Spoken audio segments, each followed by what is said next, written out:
मैं कृष्णा द्विवेदी एक बार फिर श्रेया टीवी रिपोर्टर। आज मैं सतना ज़िले के रामपुर थाने में आया हुआ हूँ।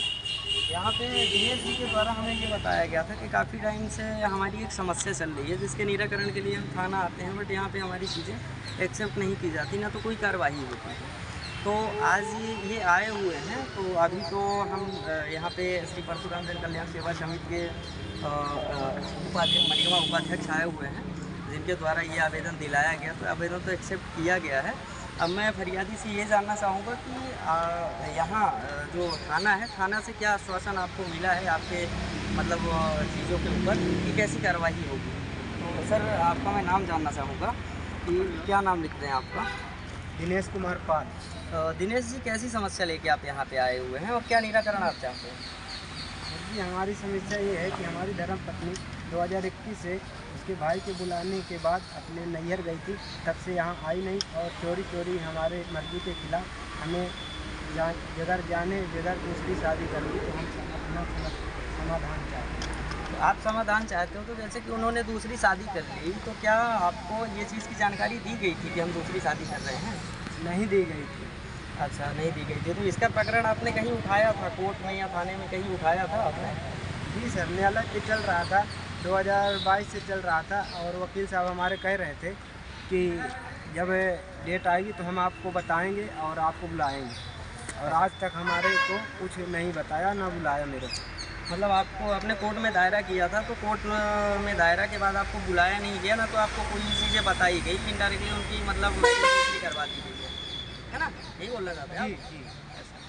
तो जैसे कि आप सुन पा रहे हैं कि इनकी चीज़ें ऐसी थी कि इनके द्वारा कोर्ट में चीज़ें करवाई गई थी, सारी चीज़ें हुई थी, बट जो सामने वाला पक्ष है तो उन्होंने चोरी चोरी जो इनकी वाइफ थी उनकी शादी दूसरे जगह कर दी और इनको कोई इन्फॉर्मेशन नहीं दी गई। तो आज इसी विषय में ये थाने आए थे, जहाँ माननीय थाना प्रभारी महोदय और यहाँ पे जो लोग उपस्थित थे उन्हें अपना आवेदन इन्होंने दिया हुआ है, और यहाँ से इनको निराकरण का वो दिया गया है कि जल्द से जल्द आपकी चीज़ें निराकरण की जाएगी और हमारे द्वारा जो प्रोसेस होगी वो हम जांच करेंगे, चीज़ें करेंगे।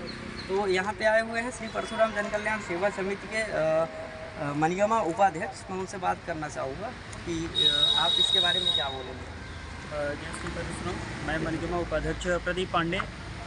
तो मैं इनके निराकरण में यही बोलना चाहूँगा, जो भी प्रशासनिक कार्य है उसको जल्दी से जल्दी किया जाए और इनको न्याय दिलाया जाए। जब न्यायालय में ये चीज़ें चल रही थी और इसके बाद भी इनके साथ गलत हुआ है, कम से कम एक बार सूचना देनी चाहिए। और जब डिवोर्स का पेपर लगा हुआ है तो जब तक निर्णय नहीं आ जाता है तब तक ये कार्य गैर कानूनी है, तो इस पर कार्रवाई की जाए। जय श्री परशुराम। अब मैं बात करना चाहूँगा, यहाँ पे हमारे श्री परशुराम जन कल्याण सेवा समिति से जिला रीवा युवा मोर्चा अध्यक्ष आए हुए हैं। मैं उनसे बात करना चाहूँगा कि इस विषय में आप क्या बोलेंगे। सर पहले तो आपका नाम जानना चाहूँगा, क्या नाम लिखते हैं आप? सुजीत कुमार पाठक। पाठक जी, आपको इनके विषय में क्या कहना चाहेंगे आप? अभी इनका जो प्रकरण है तो न्यायालय में विचाराधीन है। इन्होंने आवेदन किया सर तलाक के लिए, विषय में जानकारी हुई है, तो इनके प्रकरण को भी निरस्त कर दिया गया है। इनका जब तक तलाक हो नहीं जाता है तब तक दूसरी शादी कोई प्रावधान है नहीं, तो ये तो गैर कानूनी है, जिसके विषय में हम लोगों ने अभी आवेदन दिया हुआ है रामपुर बघेलान थाना में। तो वरिष्ठ अधिकारियों द्वारा तो आश्वासन दिया गया है कि कार्रवाई की जाएगी, जो भी है।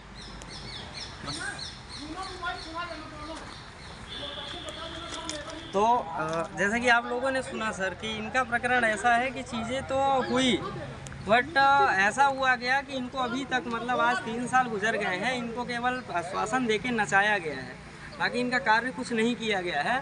और दिनेश जी जब जाते हैं वहाँ पे बुलाने के लिए, तो इनको इनके साले और लोगों के द्वारा धमकियाँ दी जाती है, इनको घर में बंद कर लिया जाता है कि भैया हम तुमको मारेंगे, चीज़ें करेंगे। और इन्होंने इस विषय को लेके वहाँ के लोकल थाने में भी गए थे, तो थाने वालों ने बोला कि भैया ये प्रकरण आपके थाने का है, आपके थाने में जाइए तो आपका कार्य होगा, यहाँ से हम कुछ नहीं कर सकते इस विषय में। तो मैं अपील करूँगा अपने मध्य प्रदेश प्रशासन से कि जल्द से जल्द इनकी चीज़ें कराई जाए और फरियादी की चीज़ें सुनी जाए, क्योंकि अगर फरियादी आपके पास आया हुआ है, गवर्नमेंट में भरोसा कर रहा है, तो उसका उस भरोसे के लायक काम होना चाहिए। धन्यवाद।